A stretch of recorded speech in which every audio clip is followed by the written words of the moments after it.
and hi everyone. So I'm Chai, the head of operation at Band Protocol.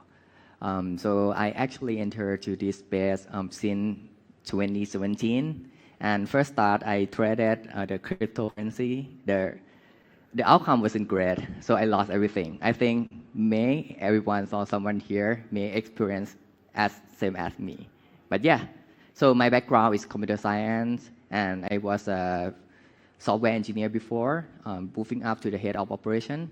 But yeah, so I'm not here to present about myself, but let's skip to the next part. Okay, wait for the slides.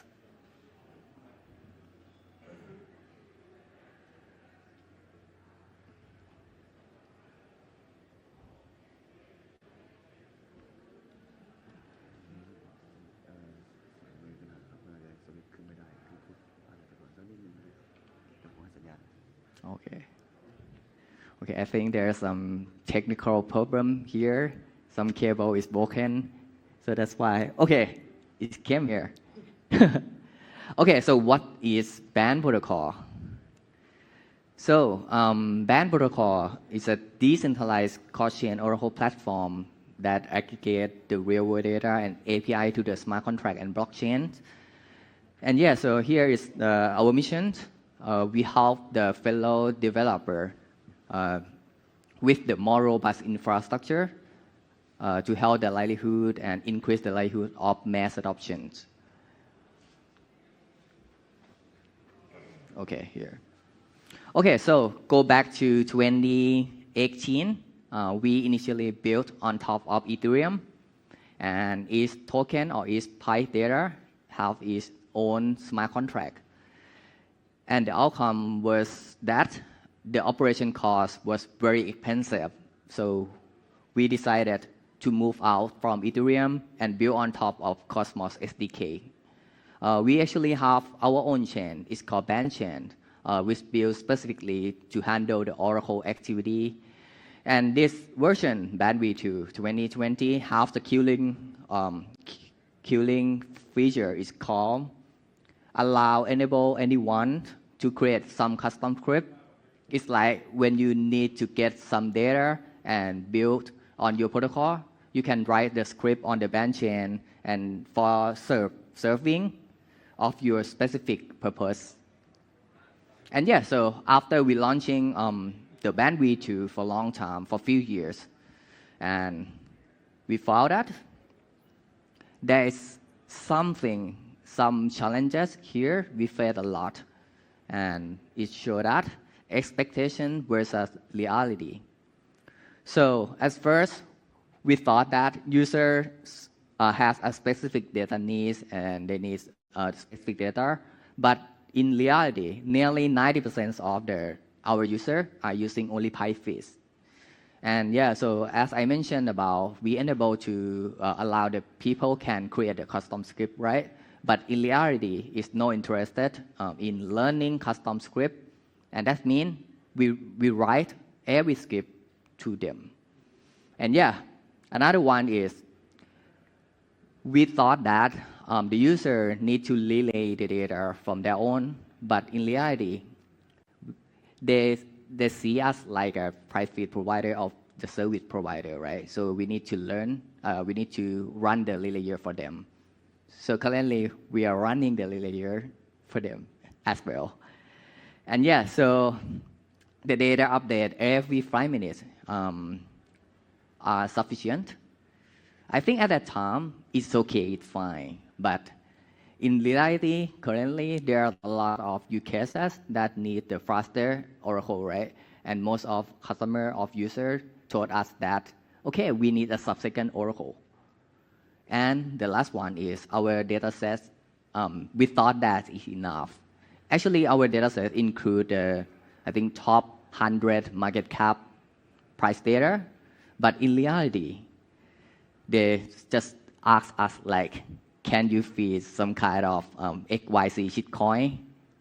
Everyone know that a meme coin narrative is coming, right? So they need that coin, yeah. And we continuously gather the feedback and conduct so many research and to improve our system. And now we know that what our client really want. So what do our user really want? The first one is focusing on only price feed, 90%, right, as I mentioned. And the second one is the setup should be very minimal effort. So that means if the developer can easily integrate the Oracle or create some price feed by their own, go-to-market speed is the key, right? I think that everyone here who implementing or building some new product, they need to launch the product quickly to go to the market, right? And yeah, so to serve these three purposes, our solution is upcoming Band V3 upgrade. And yeah, so you can see the big blueprint here. So this is overview of how everything fits together for the V3 upgrade. Actually, we have added so many exciting new modules, new features, and also upgrade our band chain to be faster, much cheaper, and also can handle more throughput. But as you can see, the blueprint is very messy, right? But not to worry, I can explain you one by one module. And so our Band V3 consists of three major modules that work together to provide you a fully decentralized, permissionless, and open price feed system. And yeah, before I'm going to explain about the Signaling Hub, I would like to ask you guys one question. Are you familiar with the curveball? Anyone? Anyone know about the curveball? Okay. Yes. Okay, I assume that you have been in the crypto space for a long time, right? Yeah, because this curveball was an incident that happened in the Curve Finance, which is a protocol that allows you can trade the stablecoin pair. And in order to get more reward distributed, so you have to lock curve, and then you get a VE curve, and you use that voting power of VE curve to vote on the pool that need to get more reward. And yeah, so we really like this concept, and it's inspiring us to build the Signaling Hub. And here we go. So this Signaling Hub, so band staker can nominate the token to be natively supported by the band chain operator or AKA validator. Yeah, and the more voting power given, the more frequently the price data is updated. So for example, like,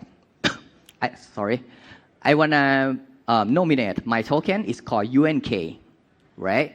I need to stake band or lock band, and then I got a voting power. And then I vote on my token, so I get two parameters. The first one is UNK. The second one is frequency or time interval for 1 second. That means the validator will update my token UNK every second. Yeah. So this module can boost up the band token utility as well, because both token project and application that relying on the band Oracle data now have an aligned incentive to work with the band holder community in order to nominate the token that they need. It's like a curveball on Oracle data. Interesting, right? And yeah, so another module is called concurrent price stream. So this allows up to 1,000 symbols to be available on the band chains. And it will be automatically updated all the time by the band chain operator or validator. And it's also be relayed securely the data via the data tunnel. And last but not least, for the Cosmos ecosystem, they can even use the ICQ or IBC to query the data for free.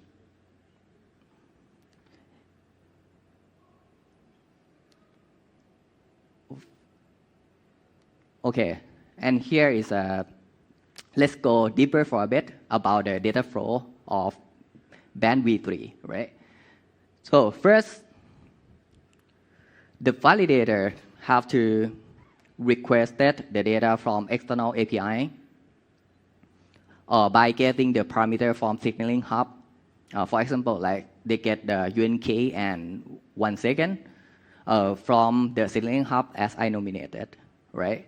And after that, after they obtain the data, it will be updated to the concurrent price stream, and then aggregated to the concurrent price stream, which is be ready to relay. And yeah, the last one. Once the data is live on the band chain already and in the reference price stream already, so it can be relayed by using the data tunnel, or even Cosmos SDK-based chain can use ICQ to query the data. And yeah, so it's free of charge because it's now live on the band chain already, right? And the last one is data tunnel.